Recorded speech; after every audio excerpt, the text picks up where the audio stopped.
All right, guys, Mike Seawright, Fishing Legends Live.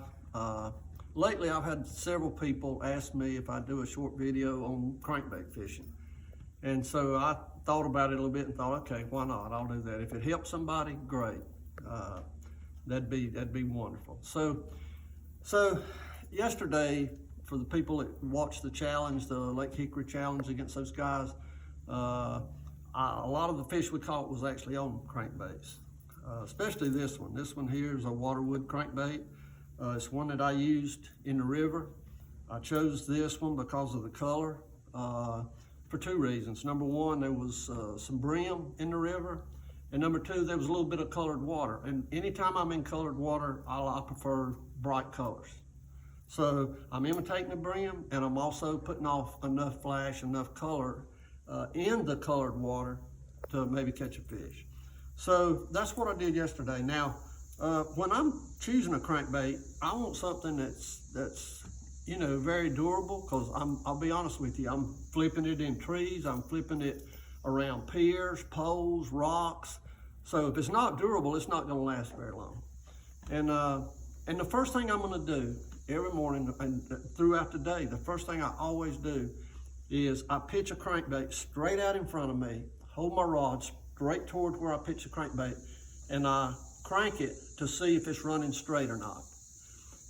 Now, this is my opinion, and it's just an opinion, but if your crankbait is not running perfectly straight, you're not going to get bit as often.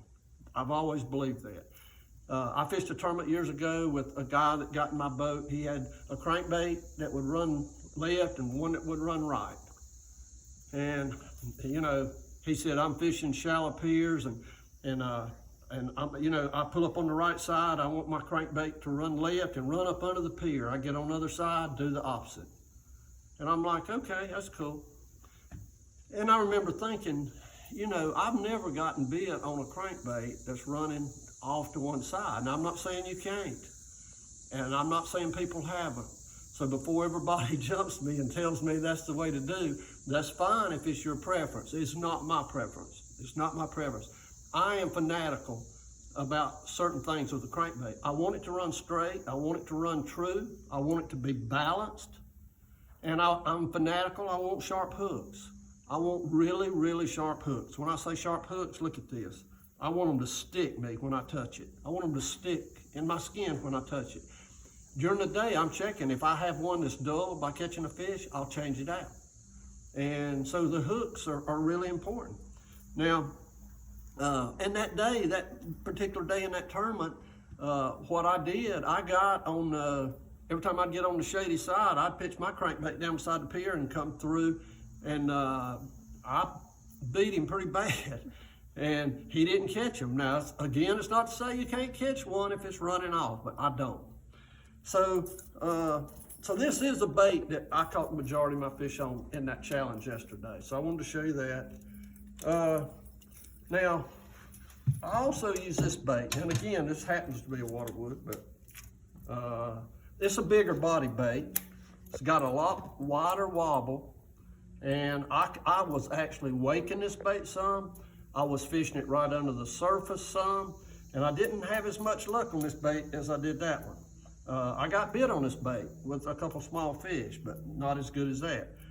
In the summer, when the water's hot, I like a thicker bait. I like these thick baits, especially with a wider bill, because it'll have more wobble, displaces more water, and you can get reaction bites on top if you throw these kind of baits. I tried that yesterday. It just didn't work out too good for me. Another bait I throw is DD22 6XD if I'm cranking deeper. And anytime I'm throwing this bait, typically I'm throwing at a rock pile, I'm throwing it at a stump, I may see a school of fish on a ridge, whatever it is, this is what I'm gonna throw.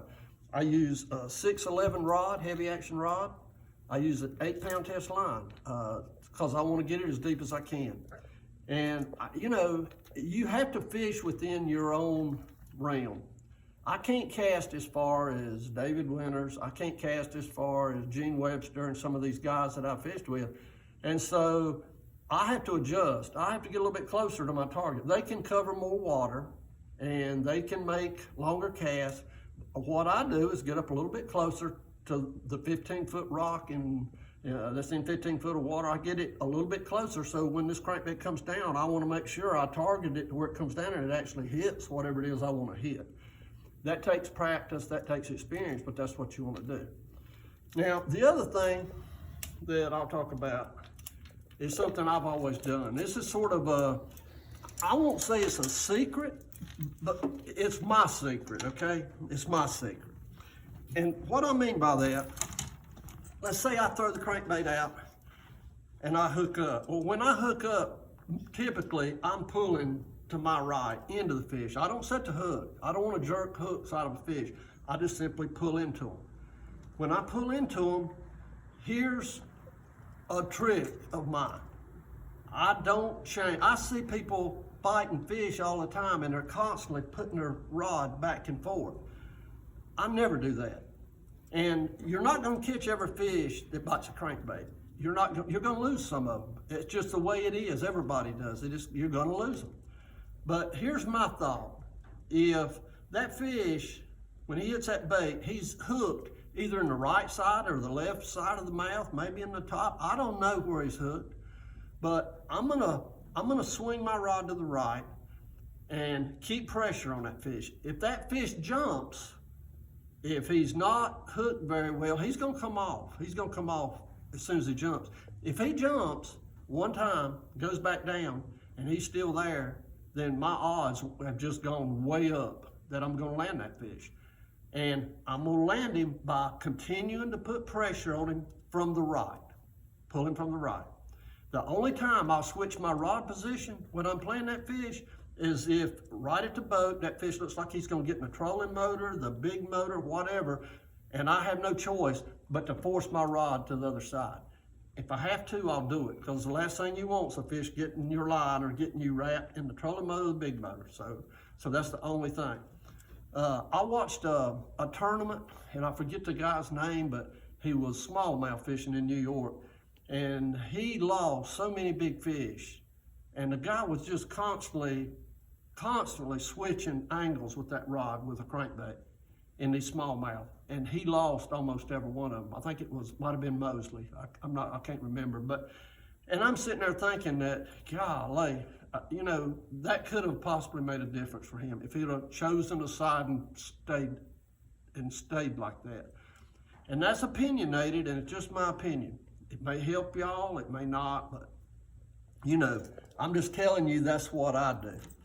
And then the other thing I do is, this is an old tap, named after my buddy Ronnie Tapp. And as you see, it's a lot thinner bait. And what I typically do in colder months, colder water, I like these thinner baits because they have a lot tighter, what we call a tighter wobble. And fish seem to bite these baits with tighter wobbles in the wintertime. I very seldom ever throw a big bait with a wide wobble in the wintertime. I just don't believe in doing it. So wintertime, cold water, I'm trying these thinner baits. And another thing that I do in the wintertime, I don't always crank really, really slow like everybody tells you to do. I throw it out there, and I'll be honest with you, if he's in there, if he's on a rock pile or he's on a stump, I come through it. I don't see how slow I come with it, and I get bit and I catch fish. So those are just some of the things that I do, and nothing's 100%. Everybody knows that fishes. So what I'm telling you is things that I like to do, and I hope it helps you.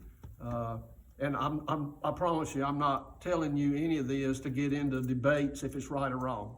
I'm just saying it's simply the way I do things. So thank you. Hope you tune in. Thank you.